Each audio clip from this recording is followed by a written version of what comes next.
The real-life nanny nightmare that's got parents everywhere worried.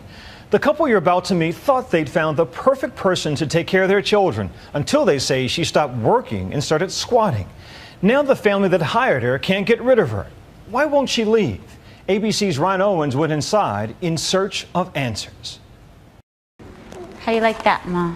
For this California family, even the most routine of family activities, like the afternoon snack, anything but.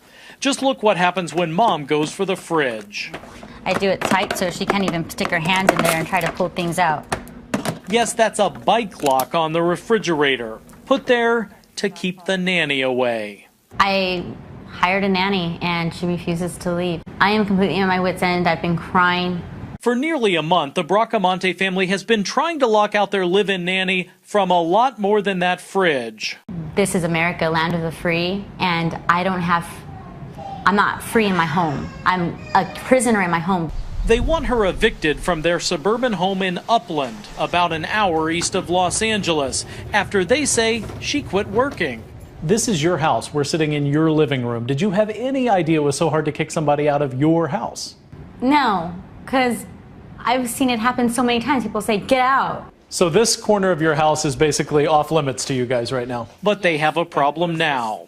Meet 64-year-old Diane Stretton. The family says they fired the live-in nanny after they claim she quit working around the house, complained of health problems, and spent nearly all day locked behind this door. And if I want to see this room, you won't let me inside. We can't let you inside.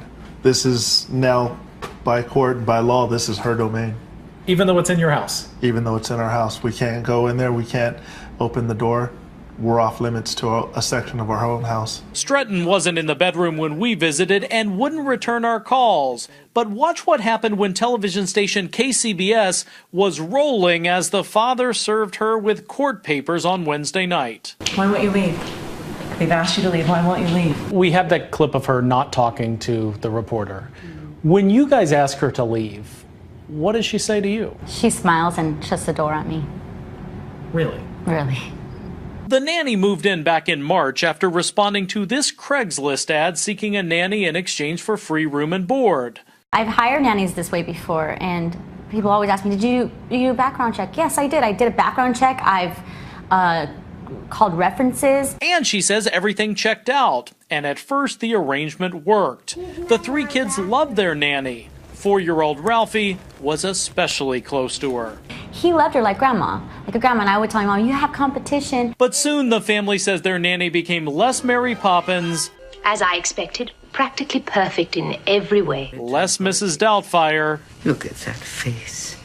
You remind me of Stuart Little, one of the most honorable creatures in all of literature. And more nanny nightmare. But it turns out she does have rights, and this family has a mountain of legal paperwork to prove it. There is no timeline.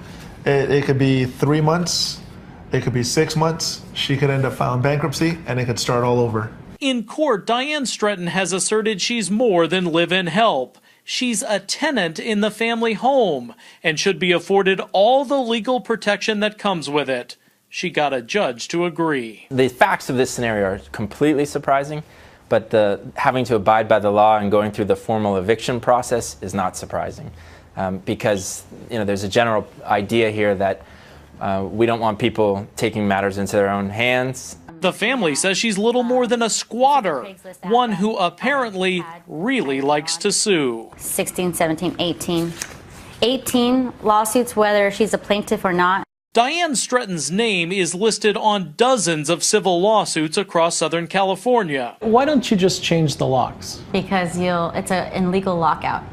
And we can get sued for $60,000 or maybe even taking our house away from us. Yeah, it becomes a huge legal battle. You need to make sure that she has her day in court, however ridiculous it may be, and that then she's evicted properly. Are you scared of her?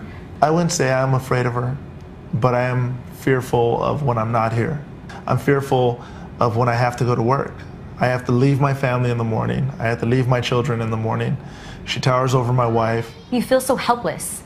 You feel victimized. Do you think she's just looking for a free place to live? Oh yeah. I think that she actually spends her day trying to ruin people's lives, and misery loves company. Perhaps, but this evening we found the Bracamontes' 3 kids playing at home, seemingly unaware of the media circus swirling around their awkward living situation. They may have to deal with it for a while. The eviction process could take weeks, maybe months. Where's our safety, our justice in our own home? Until then, the bike lock stays on the fridge. I'm not going to let her eat my food. I'm Ryan Owens for Nightline in Upland, California.